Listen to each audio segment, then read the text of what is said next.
Time now for Market Watch, brought to you by Heston by Massey Ferguson.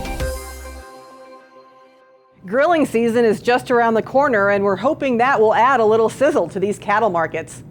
Joining us now is Tanner Aherin with CattleFax. Tanner, thanks for being with us today. I'm glad to be here. Thanks for having me. So what are you seeing for cow-calf producers? You know, the cow-calf market has really performed as we would expect so far this year, been seasonal coming off last fall's lows and trending higher into the spring. Now, with that said, Mother Nature will really dictate how high we can get this spring. You know, with dry conditions in some areas, it may hinder summer grazing demand. But as we think further on down the road, would expect the market to continue to be seasonal and find a low this fall, but still be $10, potentially even $15 higher than what we saw last fall, as 2021 will mark the third straight year of a smaller calf crop. You know, while we are on the cow-calf segment, I think it's important to touch on the weather outlook, as it does look like the La Nina weather pattern is here to stay for at least through summer, and that usually means that drier conditions are expected for the most of the western half of the United States. And Tanner, what about cattle feeders? What's it looking like for them? You know, the market so far this year has really failed to gain much momentum, and in fact, so far we've spent 5 weeks at $114 a hundredweight, and a large part of that is due to the large on-feed population that we're still dealing with. As of February 1, the latest data point that we've received, on-feed inventories were the second largest for that time frame.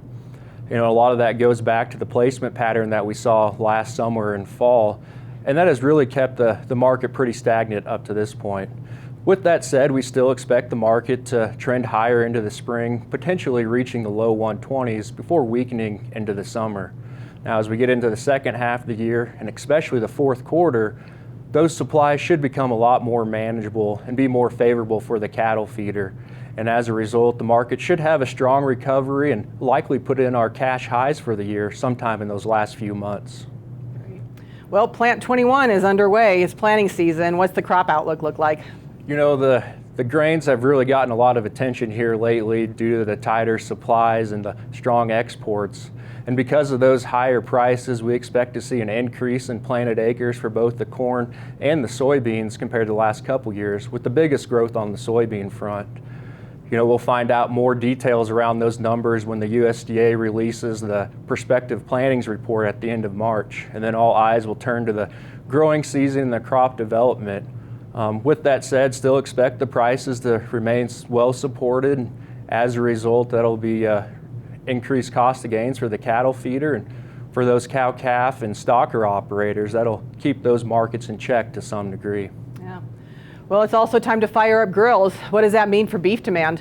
You know, that time of the year is always a strong demand period for beef, and we expect no different once again this year. And as we think about what's gone on over the last 12 plus months due to COVID, more of your consumers have had to learn how to cook and prepare beef at home.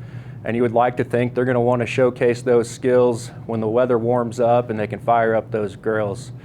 And while all that's going on, when you have strong retail demand, strong grilling demand, there's likely a pretty good chance that we'll continue to see a food service business pick up as well. So we'll have some very interesting dynamics at play on the beef front over the next few months. Yeah, well, demand's always good. So, $1 million question, what's your best advice to producers for the rest of the year? Well, you know, to put it in simple terms, have a plan, stick to it, and be disciplined. But as far as the bigger picture goes, we're at the point in the cattle cycle where time is actually on your side as a seller, you know, especially as we get into the second half of 2021 and beyond.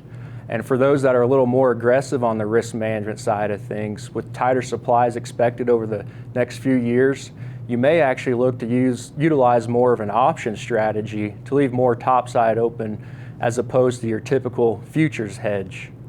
But bottom line, you know, understand the market seasonals depending on which class of cattle you deal with, because the seasonals are still the most important thing to remember.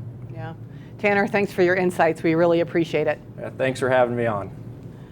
CattleFax provides producers with the tools they need to make profitable decisions. If you're looking for beef industry research, information, and analysis, then visit the website, cattlefax.com.